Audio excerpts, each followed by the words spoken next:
참예수님 손선남 바르바라입니다. 오늘은 마리아 발도르타가 보고 예수님께서 설명해 주신 예수님의 세례편을 읽어 드리겠습니다. 나는 마을도 식물도 없는 메마른 평지를 본다. 경작된 밭들도 없고 토양이 덜 메마른 곳에 약간의 식물들이 여기저기 군락을 이루며 자라고 있다. 나는 내 왼쪽에서 제방이 아주 낮은 강을 보는데 그것은 북쪽에서 남쪽으로 천천히 흐르고 있다. 유속이 아주 느린 것으로 보아 나는 이 강의 하상에 낭떠러지들이 없고 이 평지에서 이 강이 물길을 만들어 흘러간다는 것을 알 수 있다. 물의 흐름은 겨우 늪지들이 형성되는 것을 피할 정도이다. 이 강은 아주 얕아 바닥이 보일 정도다. 나는 그 수심이 1m 아니면 기껏해야 1.5m 정도라고 말할 수 있다. 이것의 너비는 산 미니아토 엠폴리 근처의 아르노강 정도로서 약 20m쯤 될 것 같다. 그러나 나는 눈대중이 좋지 못하다. 그럼에도 그것의 색깔은 강깃을 가까이에서는 연초록빛이며 강 기슬들의 축축한 땅에는 띠 모양의 무성한 초록빛 식물들이 있어 보기에는 아주 유쾌하다. 반면 이곳의 앞에는 극히 단조로운 돌들과 모래로 덮인 황량한 광경들이 있을 뿐이다.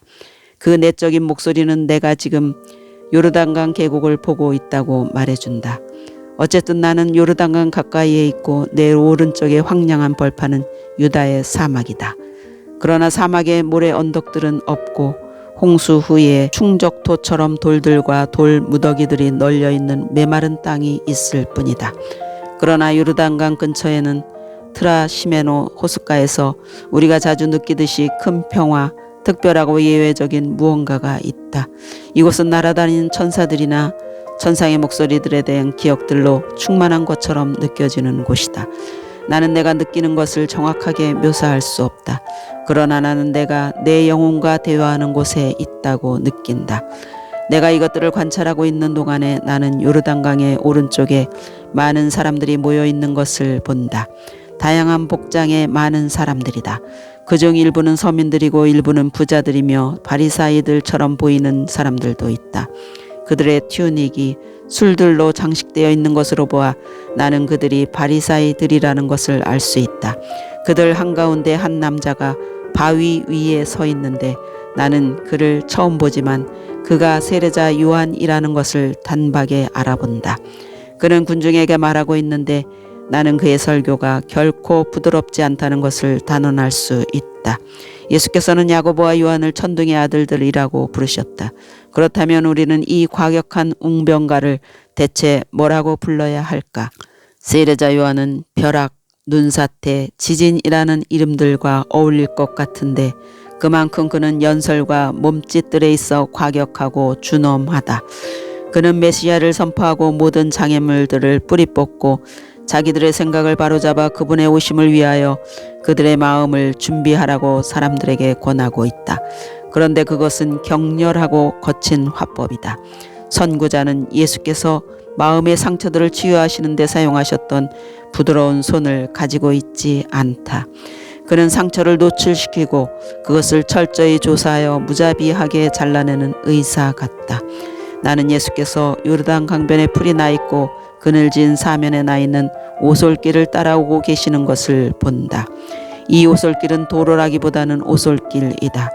물이 아주 얕아 쉽게 건널 수 있는 지점으로 가기 위하여 여러 해 여러 세기 동안에 다닌 대상들과 여행자들에 의하여 만들어진 것처럼 보인다.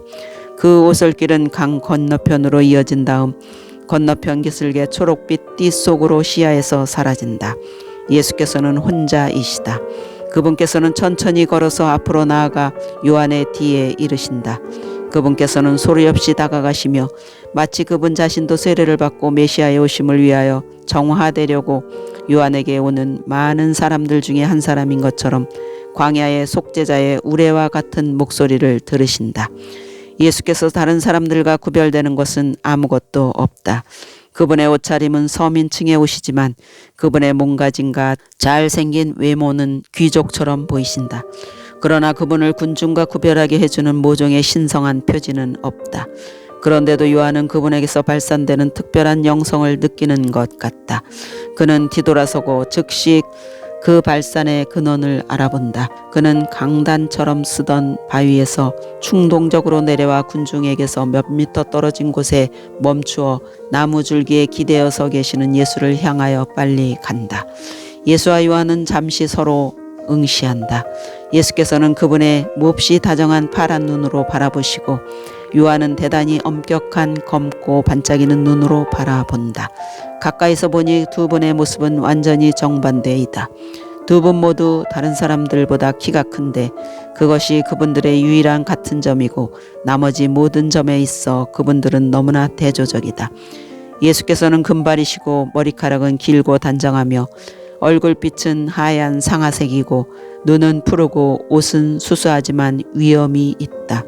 요한은 털북숭이고 검고 곧은 머리카락은 들쑥날쑥하게 양 어깨까지 내려와 있고 검은 수염은 그의 얼굴 전체를 거의 덮고 있고 두 뺨은 단식으로 인하여 움푹 들어가 있으며 열띤 눈은 검고 얼굴은 햇볕과 비바람으로 인하여 구릿빛으로 그을려 있고 몸은 털로 덮여 있다.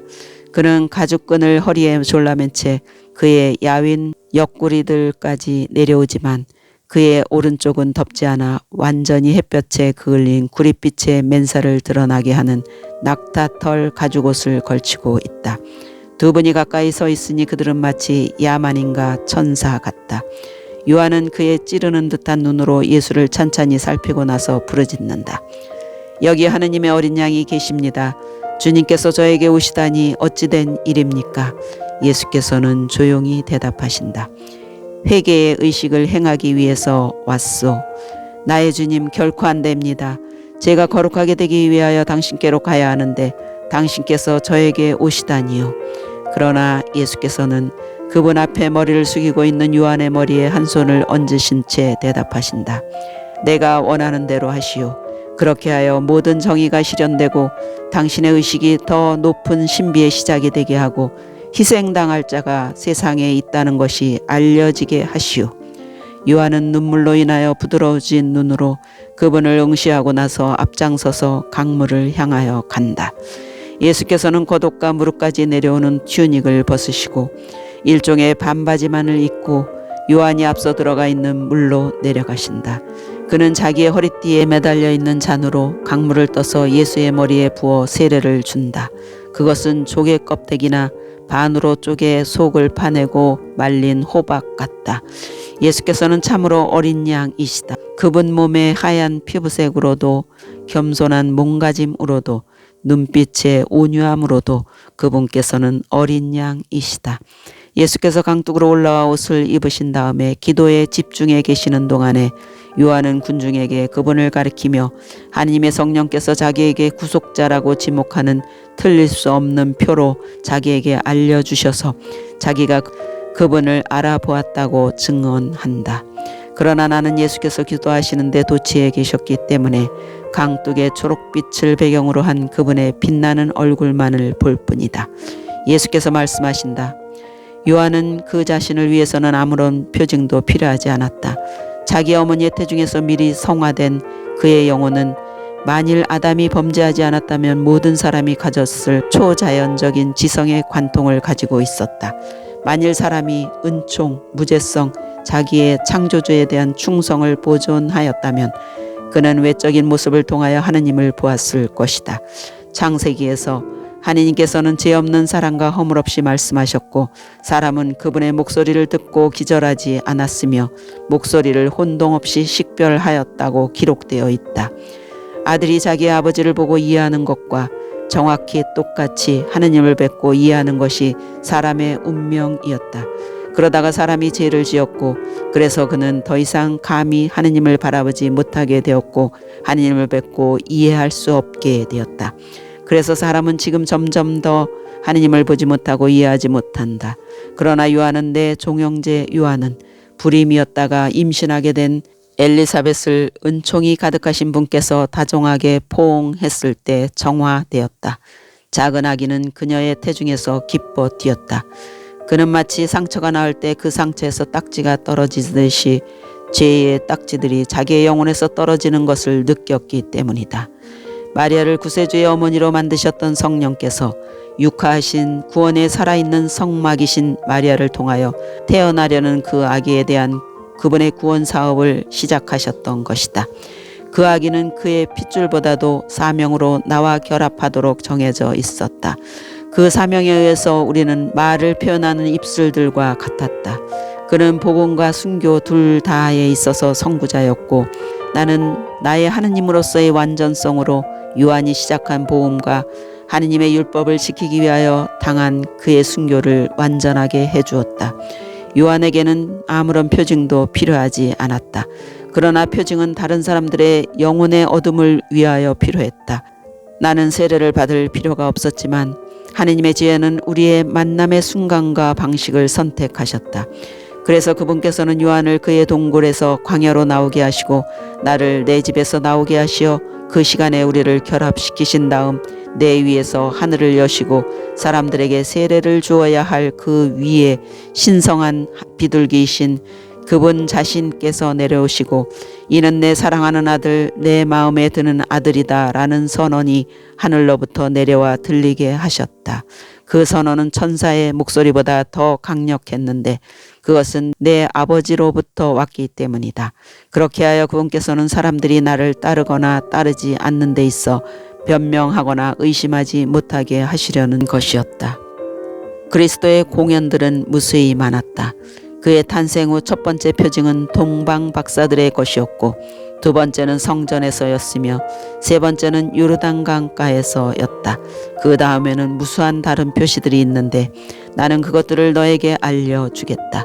내 기적들은 내 부활과 승천 같은 마지막 기적들에 이르기까지 내 신성의 표시이기 때문이다. 내 조국은 내 공연들로 가득했다.